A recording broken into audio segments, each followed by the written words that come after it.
Good evening. Let's have 2 or 3 minutes of silence before we hear the message.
Are you absolutely sure that you know that the I am that I am is nothing to do with you, your name? Are you absolutely 100% sure that the I am notes you're sending to the bank are and have nothing to do with you as you know yourself to be? Are you absolutely sure that the I am you're recognizing as the I am of everything everywhere has absolutely nothing to do with the way you're recognizing it, or him or her, or the amount, the place, the condition? Are you absolutely sure? Are you absolutely certain that when you reach into truth, you reach into the I am that I am for truth, that you are not reaching up or into truth for anything of a better you, a better world, a better body, family, financial condition, home?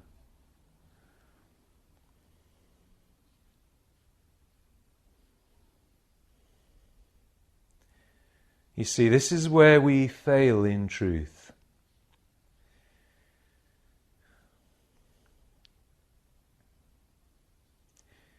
And because this is where we fail in truth, this is why truth seems to be so absent from experience. Truth is a paradox as far as our mind is aware. It's a complete paradox. You must lose your life in order to gain it. That's a paradox. That's nonsense to the mind and impossible to the mind. How can I lose my life before I gain life? I already have life, so why would I want to lose it before I gain it? It doesn't make any sense whatsoever to the mind. I have a physical body and it hurts, or it is ill, or diseased, or injured. And what I want is a whole physical body, a wholeness, a perfection, a harmony of physical body, youth, beauty, energy. So when I'm told that I must lose my life in order to gain it, it doesn't make sense. And certainly I have difficulty in losing that life, that sense of life, in order to gain it. Now, and we can go through, of course, the whole gamut of human experience. Everything we can name is of that human experience. Mental, material, physical, human experience. And everything that we can name isn't truth, and therefore, if we're hanging on to anything of the world, the experience, the me that I can name, the you that you can name, as we reach into truth, then truth remains invisible, intangible, unmanifest, as far as our individual experience goes. So again I ask, are you absolutely certain that as you reach into the I am that there is no you in that equation? And of course I know the answer, and so do you.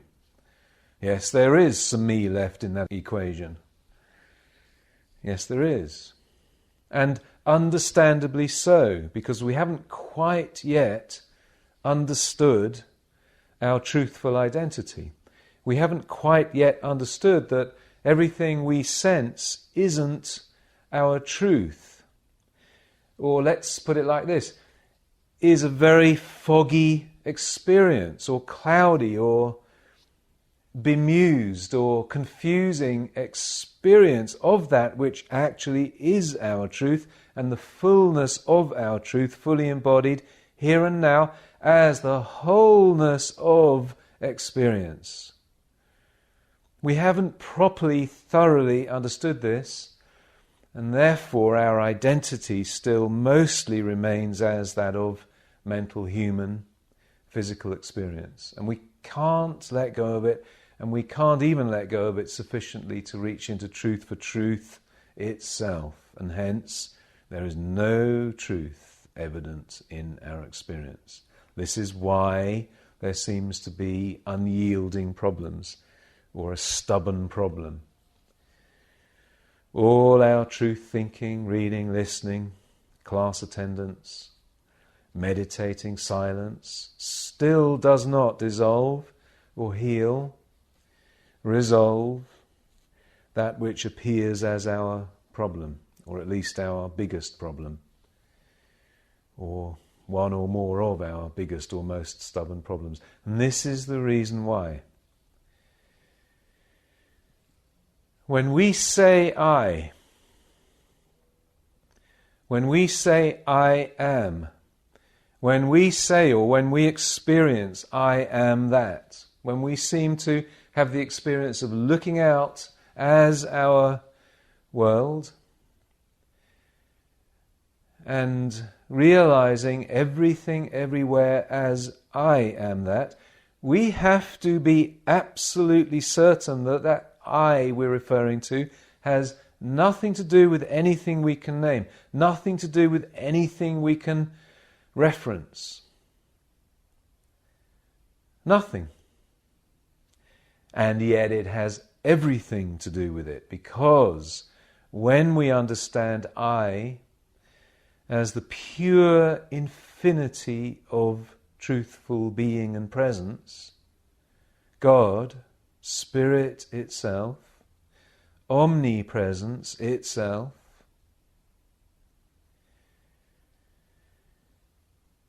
then our entirety of experience becomes non-personal, impersonal, infinite, omnipresent, not specifically present. Omni-experience, not specific experience. Omni-expression, not specific expression. Yes, it appears through the mind to be specific or personal, but it never is. It is always non-specific, impersonal, omnipresent. Omnipresence appearing as this moment of presence, this momentary experience, momentary presence, momentary experience of expression, experience of body, experience of love, experience of amount, experience of person. But when we truly realize the infinite I that I am, the omnipresent I that I am, then we can look very easily at any appearing moment, appearing specific, we might say, and not have the belief that this is a personal being, a specific amount, a specific expression, a specific thing or activity. It is always omnipresence, experienced momentarily, and because of the moment of experience, that moment appears to be specific, appears to be a thing, a finiteness, a single or personal being, a personal body or personal body experience. But it never is, because only God is, only omnipresence is. And so when we experience life, experience it now, take a breath. There's life. We are experiencing the omnipresence of life. You're literally breathing the omnipresence of life, experienced as breath. You're breathing all of breath, all of inhalation, because there is only one.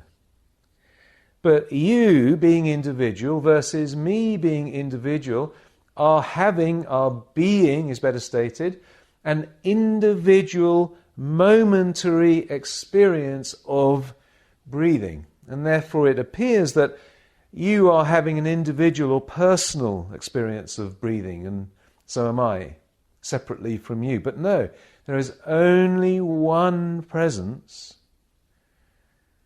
There is only one experience, capital P, capital E. There is only one form. There is only one body. And yet, because God is infinite individuality, all is unique, all embodiment, all moment, all individual experience, every step, every breath, every moment of sight, taste, touch, smell, hearing, is unique and individually experienced. Because of this, it appears as if it is personal, it is finite, it is yours versus mine. But don't believe such a thing. There is only God, which means there is only omnipresence, infinity, eternality, universality, oneness, and that is the substance and the form of all experience.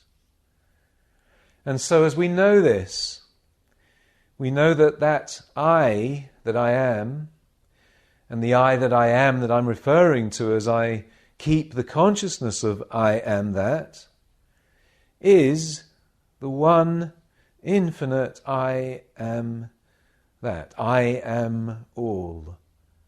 And if that's the case, which it is, then everything of my experience is that one infinity just momentarily being experienced as my individual experience. You see that? Of course.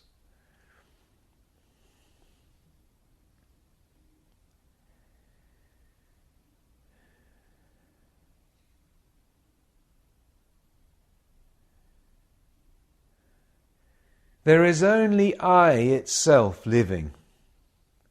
Life itself is I itself.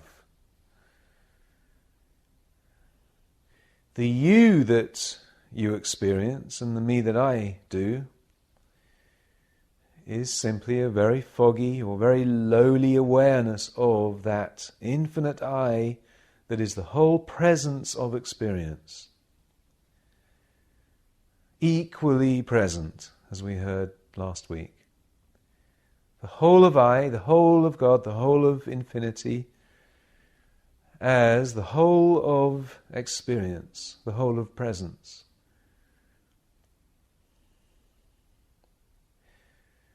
And so as we realize this, we lose the sense of I, the sense of me, the sense of personal being.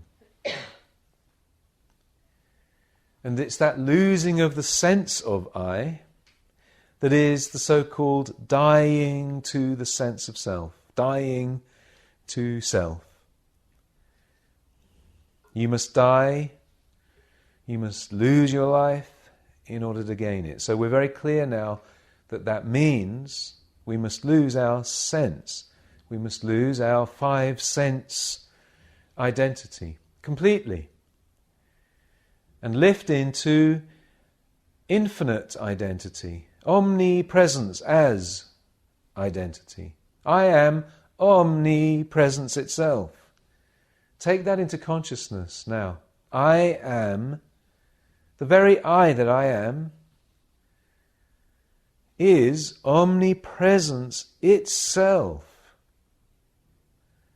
as I. Infinite omnipresence itself as I.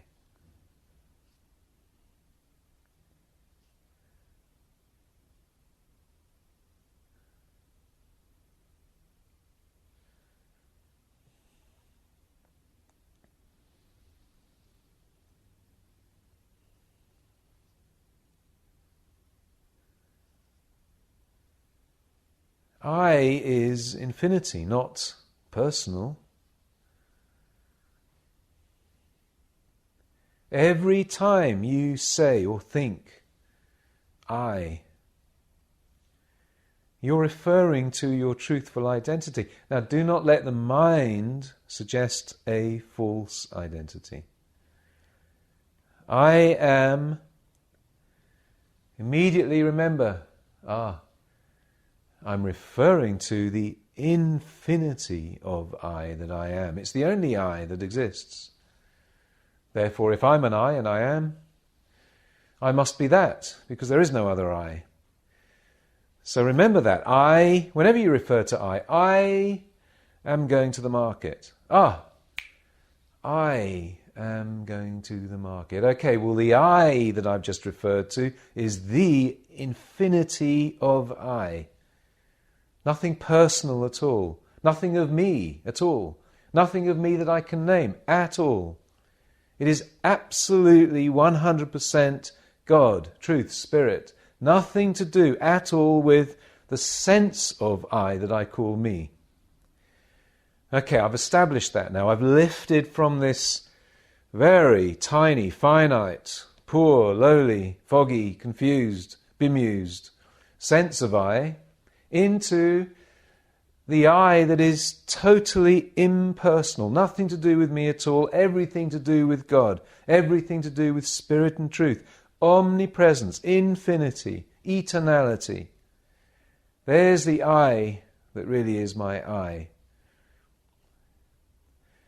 All right, so what about the second segment of my sentence? I am going to go to the market. Well, certainly the I isn't going anywhere because it's already there and is already everything everywhere.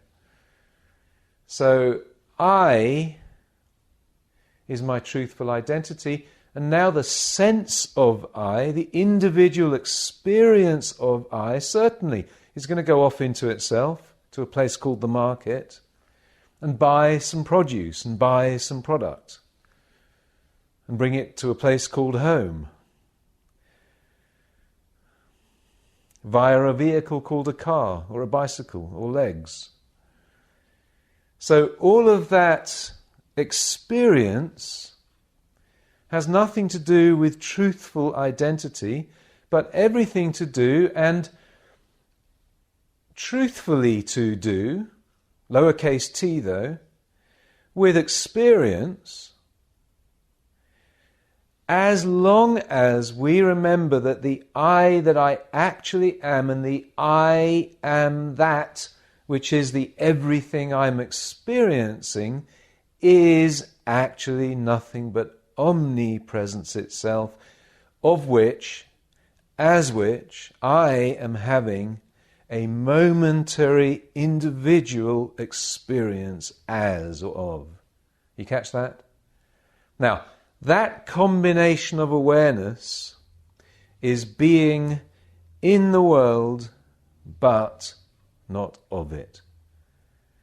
You are maintaining your truthful identity of what actually is at the very same time as having your momentary individual experience of I.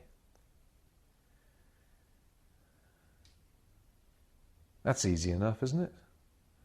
And it's easy enough to do. It's harder to do by the degree we engage with the world,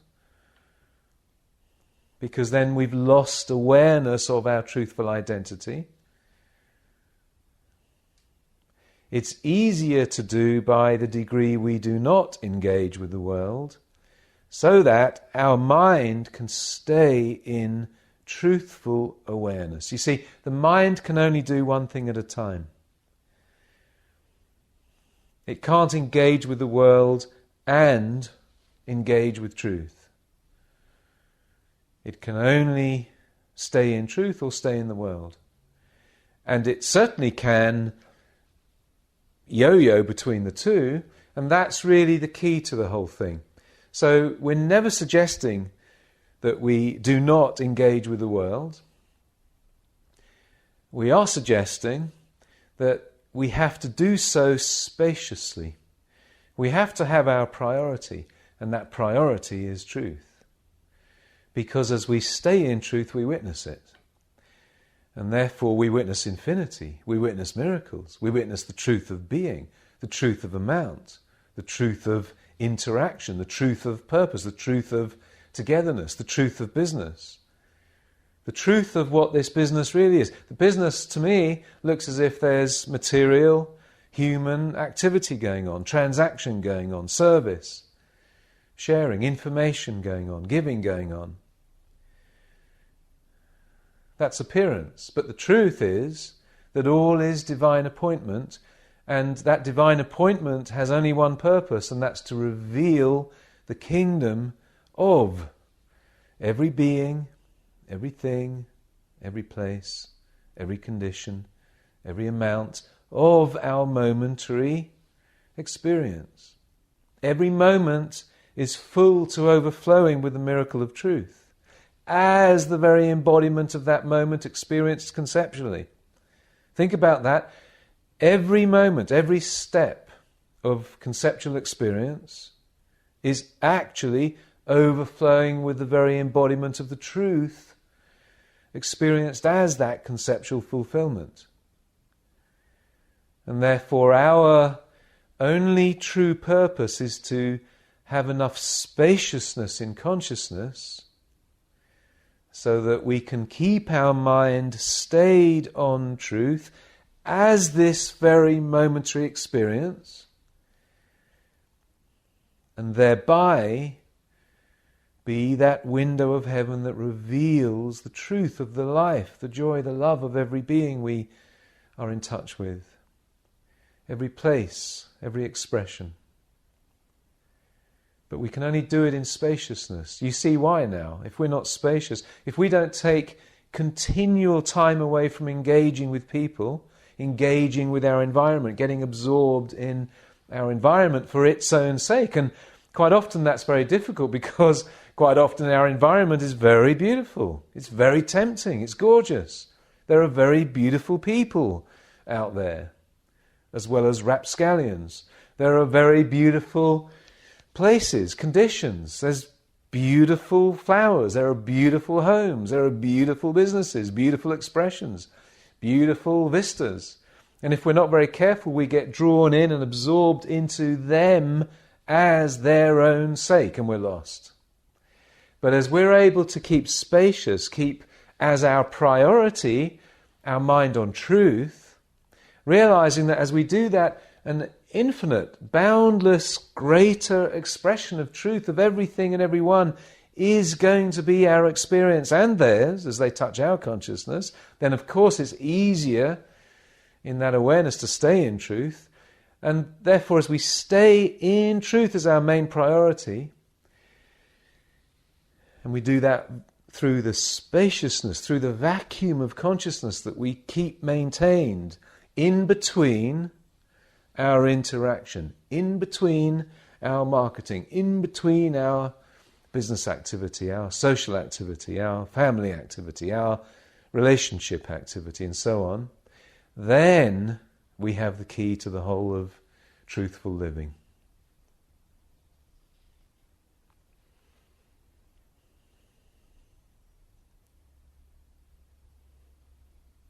And it changes everything. Purpose changes. Condition changes. Experience changes. It's never limited, never bound, never imprisoned by the way others do it. There is endless innovation, endless possibility. Endless, because infinity is endless. Omnipresence is endless. It's right here with its doors wide open for us, but we may close our doors to its open doors. And then we are the limit we're experiencing. We are the lack and the ill health or the unhappiness. We are being. But when we can live with our doors open, which means our consciousness open as truthful identity,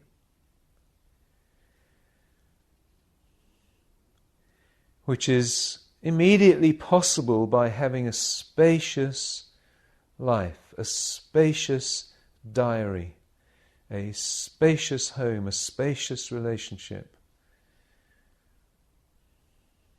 a spacious body, a spacious mind.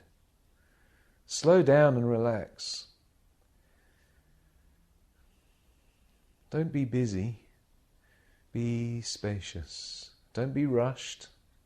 Be spacious. Don't fill your mind with human or material activity or interest, but be spacious. And then the very awareness of this world, of body, of relationship, of work, of place, of home, becomes boundlessly richer, because truth is evident through the spaciousness of consciousness.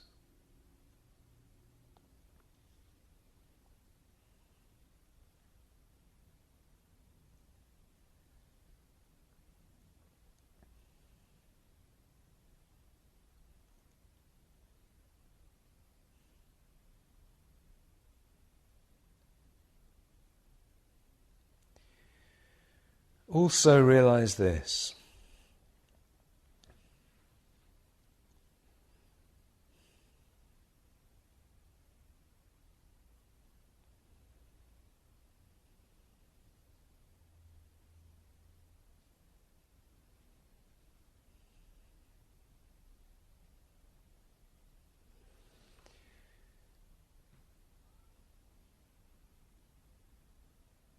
let's assume you're lost in some way. You're lost in awareness of your purpose. Or you're lost with a problem. You're overwhelmed with a problem of one sort or another. You can't find the answer. You don't know the way of the solution. In one way or another. We don't need to name anything.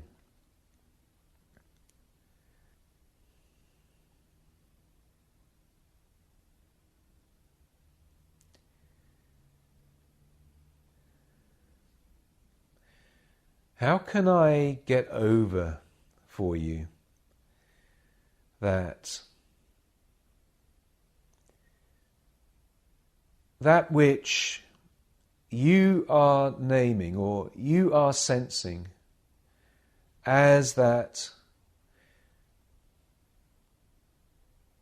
need or needed answer or solution, or sense of no purpose or no identifiable purpose of your life? And of course, if there's no identifiable purpose, then there's no joy in life. There can't be joy in life until you've identified your purpose.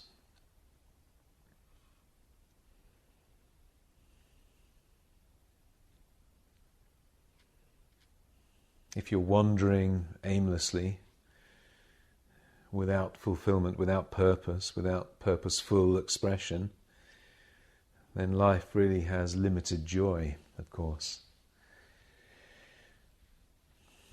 How can I explain for you that this whole experience of lack or of need or of desire, of sense of purpose,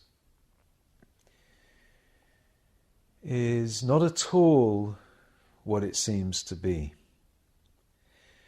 And that if only you will now identify thoroughly and truthfully with and as the I that you are, which has nothing to do with the you that you think you are, therefore you're dying. You're willing to die to the whole sense of you. You're willing literally to put the whole of you aside, in the realization that the only reason we need to do this is because the whole identity of you is a false identity. And that doesn't mean that as you reach into truthful identity, you're going to have to live with that false experience of lack, unfulfillment, unsatisfied life. It doesn't mean that at all. It means the very opposite. But catch what was said a few minutes ago. That which you think is needed, that which you would long to have the answer to, the fulfillment of, actually isn't what it seems to be. If you can catch that, and therefore drop all that sense, drop the whole of you, in the realization that what's actually living as you is truth itself, fully embodied, as the whole universe of you.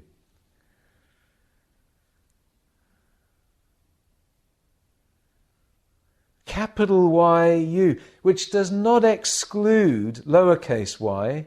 Now let's be careful about that. It does not exclude lowercase y, but we'll explain that in a second.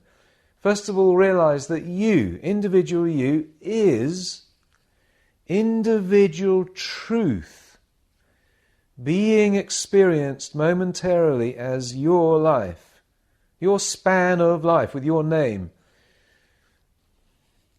Right here and now, your 70, 80, 90, 100, 110, 20, 30, 40, 50 years, whatever your span of momentary experience is with your name on it, is actually the whole of truth living, But first of all, we've got to realize that the you think you are and the me I think I am isn't it.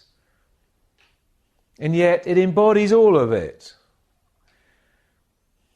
We're not going to have to leave this conceptual, momentary, so-called human experience. Not at all. In fact, when we reach into the truth of what it all is, then we're going to have our very experience here and now more abundantly, as Jesus told us. I am come so that you may have life and have it more abundantly. Well, the life we're speaking of is the all-inclusive life, the all-inclusive experience. It doesn't exclude anything. And the reason that is that all of experience is only one presence. Again, we can't get out of oneness. So if we're having life, and we are, if we're having experience, and we are, if we can name things, and we do, then actually what every part of that is I itself, simply witnessed or simply experienced in a foggy way which makes it all appear personal, makes it all appear finite and nameable.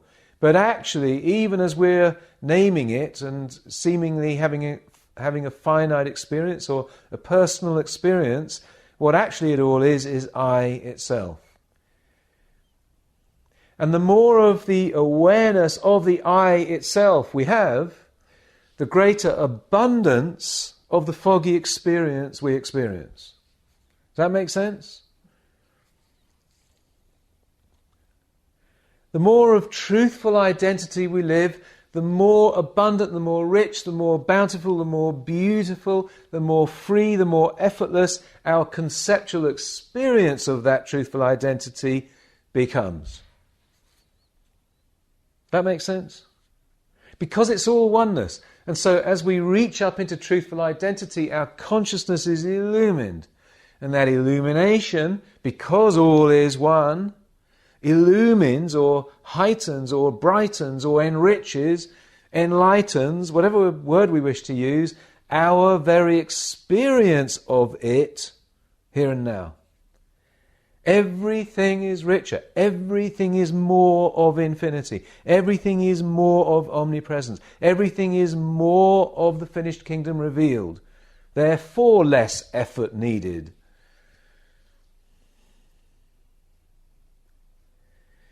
And so, does this help to have you realize that in no way at all are we ever talking of abandoning our here and now experience of life?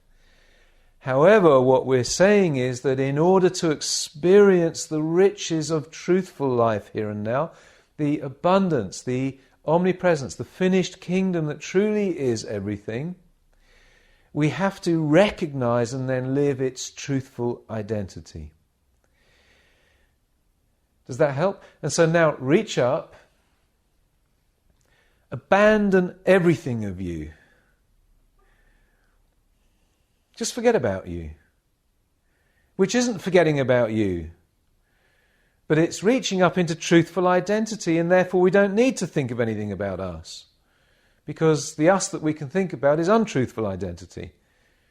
And yet the truthful identity is going to reveal the abundance of us here and now. I'll keep on saying it in different ways until we get it. All right, so now forget about you, reach up into truthful identity. And this means that we are now thinking of omnipresence alone with absolutely no reference to the us we think we are. Omnipresence is. Let me become interested in omnipresence for the sake of omnipresence, without any reference to my lack of presence awareness, my lack of omnipresent awareness, my foggy awareness. Forget about the foggy experience and let's reach up into the enlightened experience. It's all the same thing. And as we reach up into the enlightened experience, our foggy experience will become enlightened, and there are greater riches of it. There is greater life of it, greater energy of it, greater vitality, greater sharpness of awareness of that which truly is, witnessed here and now conceptually. Greater witnessed, finished kingdom.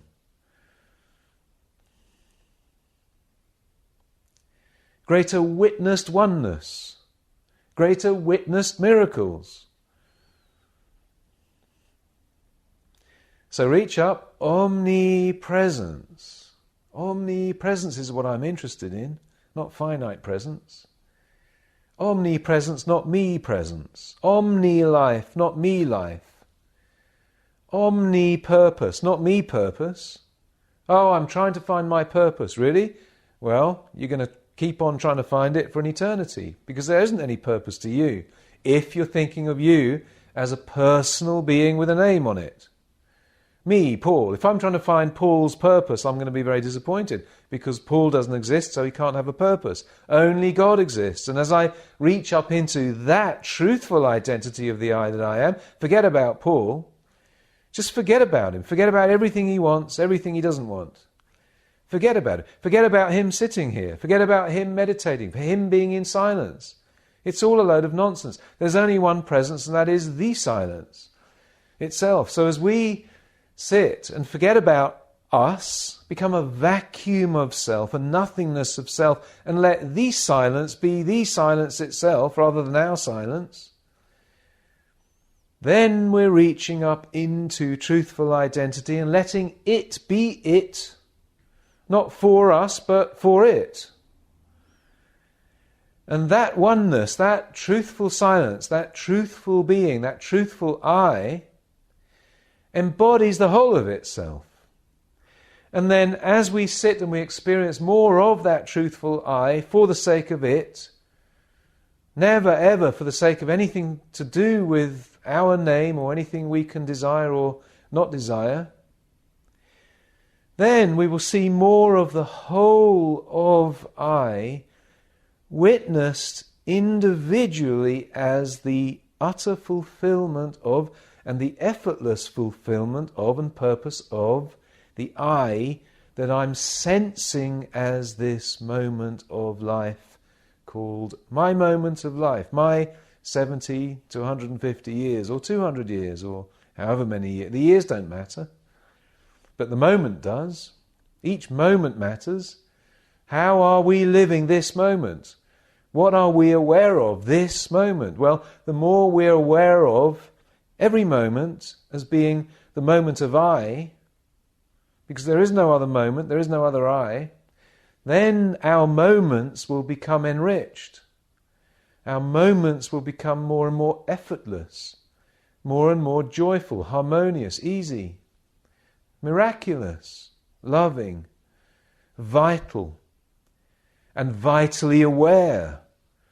Our vitality of awareness becomes more abundant. I am come so that you may have life and have it more abundantly. Well, life is awareness, life is consciousness. Therefore, my awareness becomes more vital, abundantly vital. I am abundantly and vitally aware that all is I itself, and that I has nothing to do with the I I'm thinking it might be. I is I itself. There's truthful identity. I is omnipresence, not finite presence. There is truthful identity. I is infinity, not finiteness. There is truthful identity. My life is the one life experienced momentarily as what appears as my life. Lowercase m life.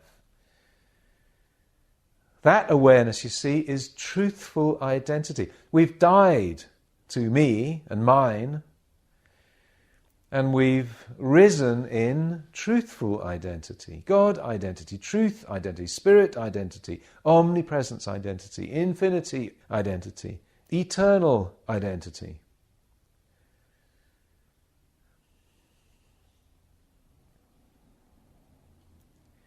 Now, if you will do that, let's say that you do lack a sense of purpose,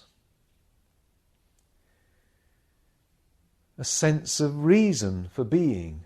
You lack a sense of fulfillment of purpose. Your life really doesn't make that much sense.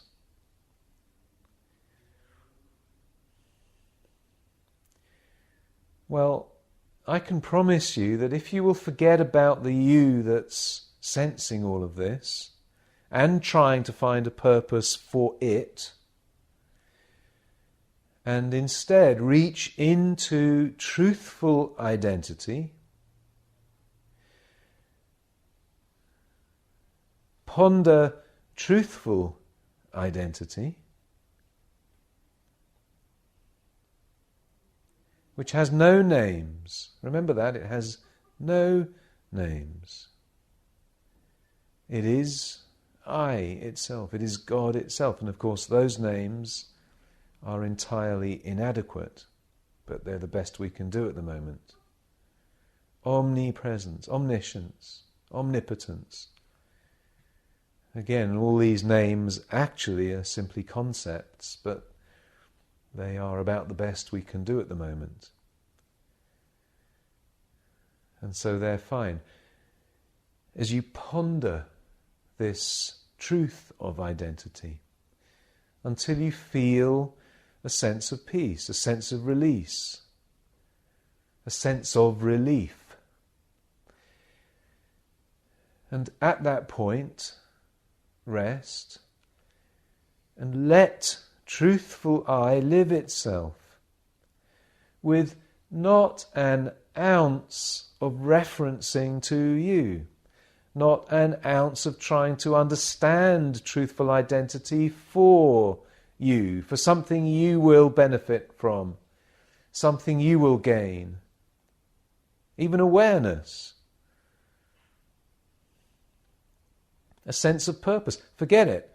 Let I simply live itself as you are a vacuum, a nothingness.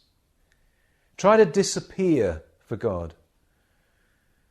Try to present yourself for truth as nothing. Try to be invisible as a personal sense in the presence of truth. The more you can achieve that, the more of truth the very embodiment of you is, and then the more of that embodied truth you'll witness conceptually as your very enriched life experience, vital, loving, truthful, effortless, boundless life experience.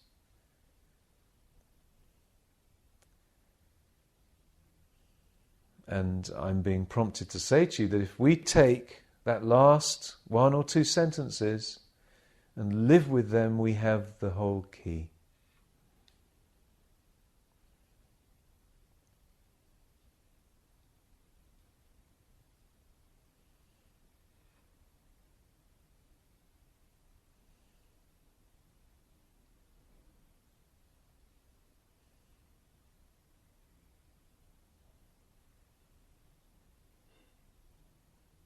Try to make yourself invisible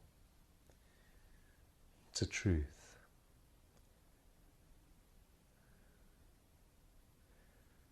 That is a truth statement that can change your world. It can change the world of everyone who can hear it. Try to make yourself, or aim, always aim to make yourself invisible to truth, to God, to Spirit.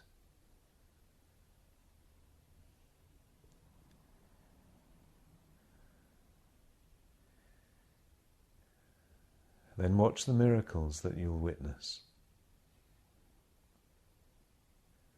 Because it's the invisibility, the non-presence of the personal self that witnesses truth. And the reason that is, we've heard over and over. If it were not for material sense, the whole of the kingdom of God is perfectly visible and tangible here and now, because the whole of God is here and now. It's only material sense or personal sense that obscures the fullness of the miracle of the entirety of experience that already is. God already is. Fully manifest, visible, present. And so as material sense becomes invisible, a nothingness, there is God in all its fullness and glory. And when God is being, the being that you are, in your nothingness,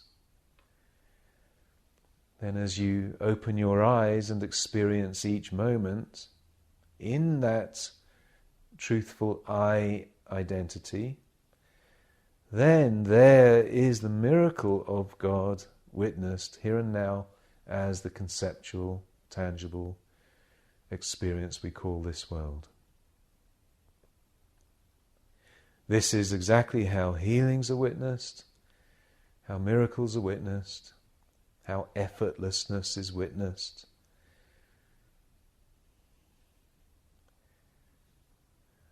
How life and love, truthful expression is witnessed.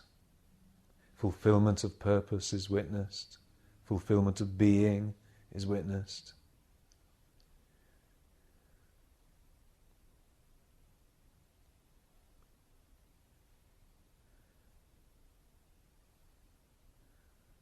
Let's hear it again, because I think we've just heard a truth statement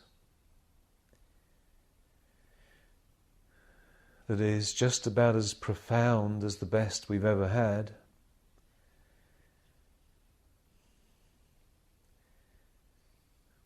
Try to make yourself invisible to truth. Try to make yourself invisible to silence. Try to make yourself invisible as a self. Try to not be there in truth. Try to not want anything. Try to have no reason for going to truth. Make yourself invisible to truth. And then simply rest in that nothingness. Rest as that nothingness, that invisibility, that intangibility, that vacuum of self. If there's a vacuum of self, there's nothing left. Nothing, not even a blink. There are no names left. Think about that. There are no names left. You don't exist as your sense of existence at all, as you're sitting in truth and letting truth be truth as itself, for truth, for itself, as the goings on of this being that is you. How beautiful that is. And then as you open your eyes, and as you stay in truthful identity, then watch the miracles you'll witness. Watch the effortlessness you'll witness. You'll be.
as you look out at yourself, in other words, as you experience the all-inclusive life, in the old language, that which we would call the outer, make it invisible to truth.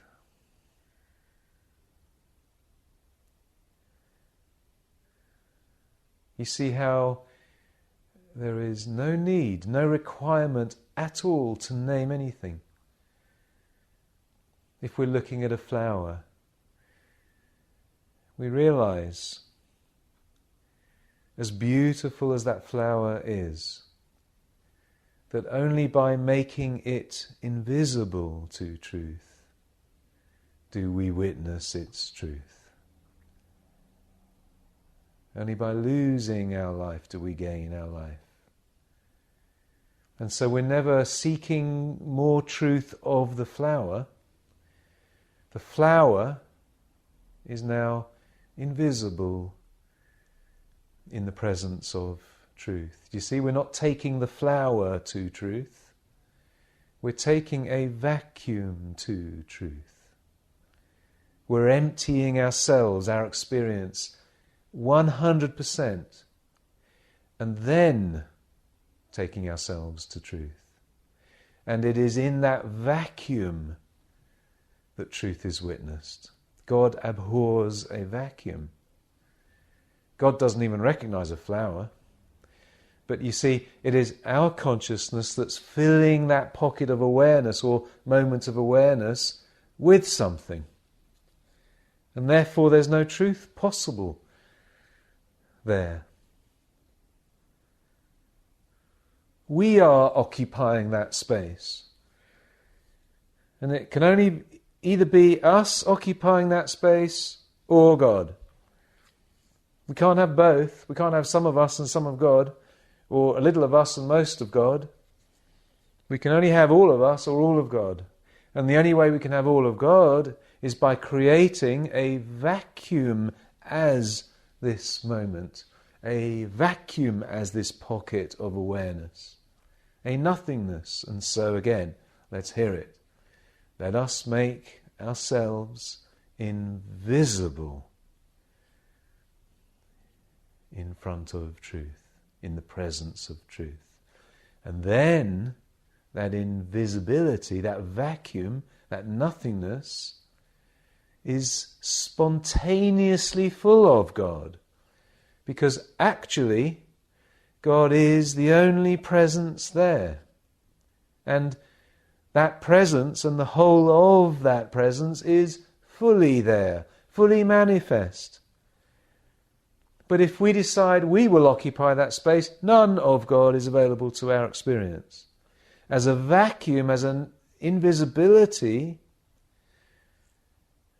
we've just opened our consciousness to experience the whole of God.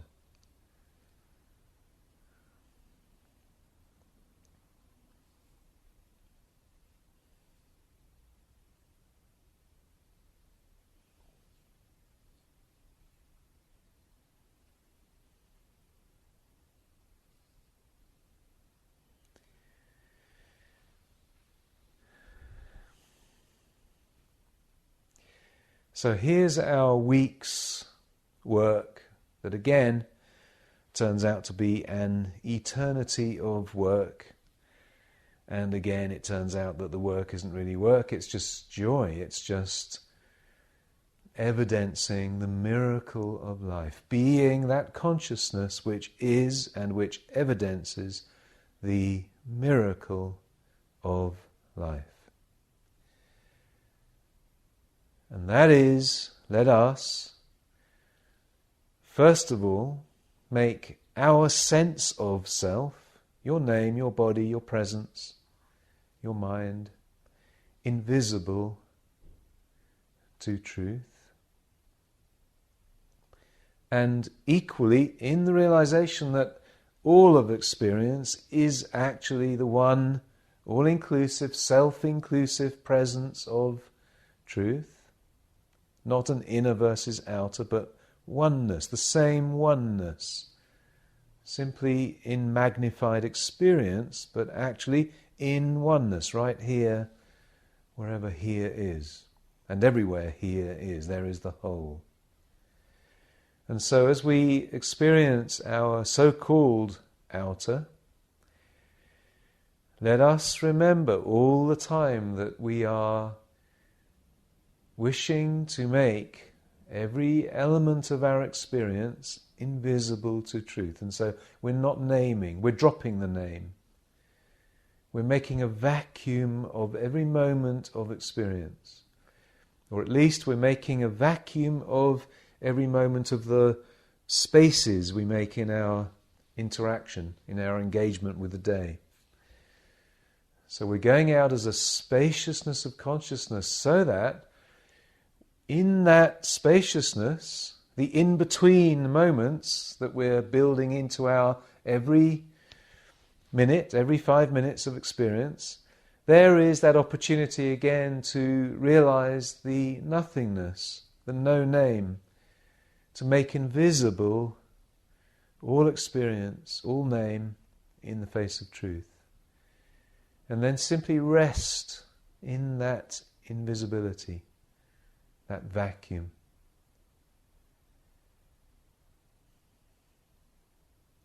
The more we do this, the more peace will be felt happening within, and the more it will maintain itself as a felt experience happening within. And because there is no unembodied truth, unembodied peace, there is the life more abundantly witnessed, effortlessly witnessed, truthfully witnessed.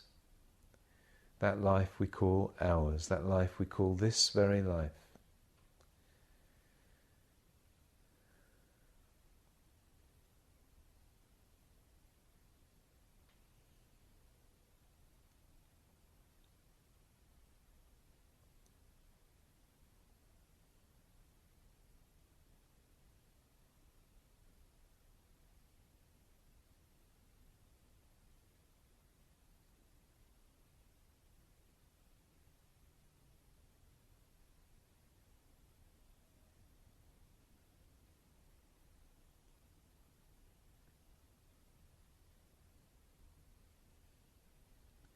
Thank you. I hope you enjoy this spiritual audio. Like, share and subscribe for more.